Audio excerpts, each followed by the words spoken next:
All right, boys and girls, the Bandit Run is here, 2024. Dylan and I are trying to get out of the shop today. We're trying to get out of here at noon, 1, then it was 2. Hell, it's 5 now, and now we're getting on the road. So anyway, we'll be there tomorrow. At the beginning, we're just getting ready to rock and roll, load it up, hit the road, eastbound and down, baby. We'll see you there. Bandit Run, Michigan.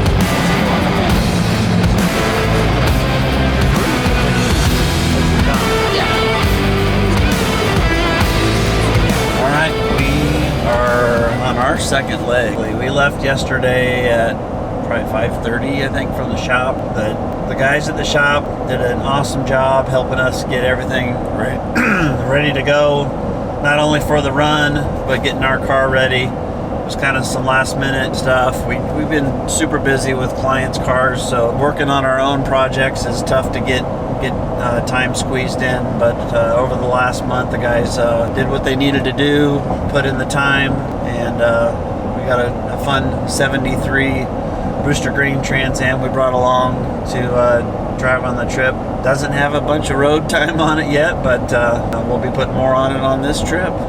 But we're excited. Dylan and I made it past Chicago last night, probably around 2 a.m. Took a cat nap at a truck stop. Got up this morning and ready to go.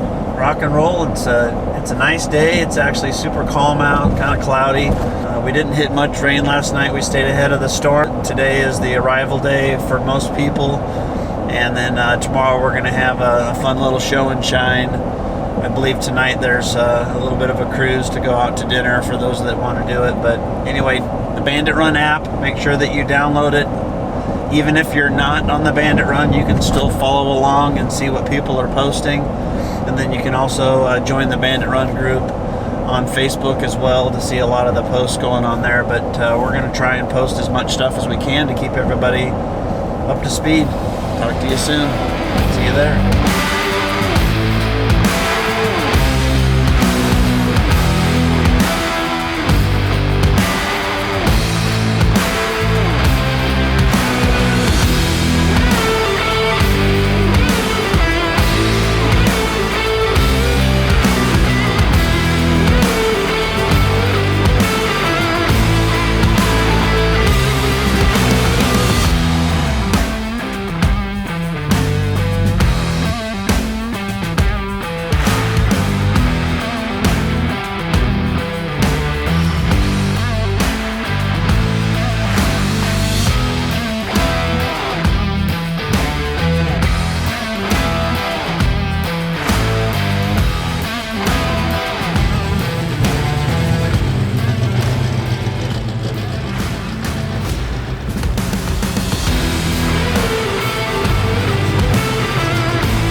2024 Bandit Run. Actually, most people came in last night. Yesterday, we had a small little dinner cruise to a local restaurant, Sandy Point, which was great. Seafood, by the way.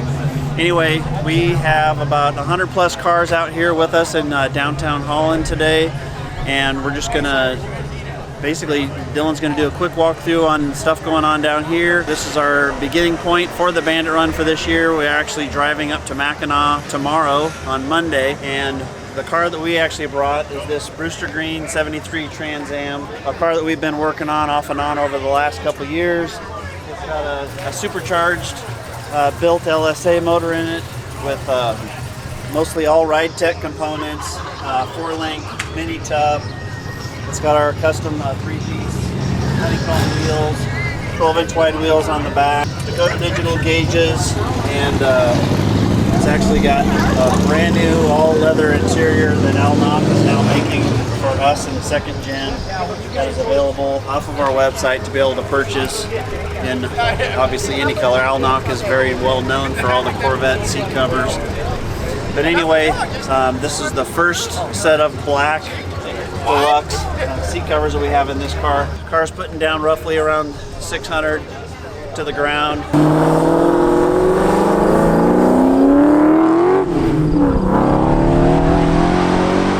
A lot of custom accents and stuff on the car, but anyway, restoremusclecar.com, banditrun.com. Check us out on Instagram, YouTube, and Facebook, of course. We're with my buddy SW from Austin, Texas. SW is going to introduce his 73 Trans Am that he just got done getting ready for the run. How many miles do we have on this one?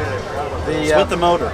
With the motor? 150 miles on the motor. Ooh, yes, that's what we're talking about. That's right. So it's basically a 73 Trans Am with a full DSC chassis underneath it, big brakes, and it had an LS7 with a blower on it, and I wanted something different, so it's got an LT4 conversion, Magnum 6-speed, mini tubs, only 2 sets of these rims built so far, and I think Dave is going to try to build another set. Oh yeah, we're working on it. And it's an original Buccaneer red car with black interior. It's got vintage air, vintage heat. It's going to be a fun car to drive. You were saying this is the brand new version of the LT4. Yeah. So some of the issues with the new LT4. So some of the issues we had was the wiring. They changed, so 22 to 24 motors have a different wiring harness. And it's actually just 3 pins. It took us 2 weeks to figure out how to get it started. And the LS motors, the LSAs, are a lot easier to work on, they have more available. Also, the LT4 motors have a different kind of fuel system, so we ran a different cam in it so you can turn the fuel up a little bit, so we can tune it and get a little bit more power. The car makes around 700 wheel and 720 torque to the wheels. Nice. So I have an LSA car also, which is awesome, and it's a couple of LS7 cars, but this car is so a lot of fun to drive. Appreciate it. Yeah, it's gonna be fun. Thank you.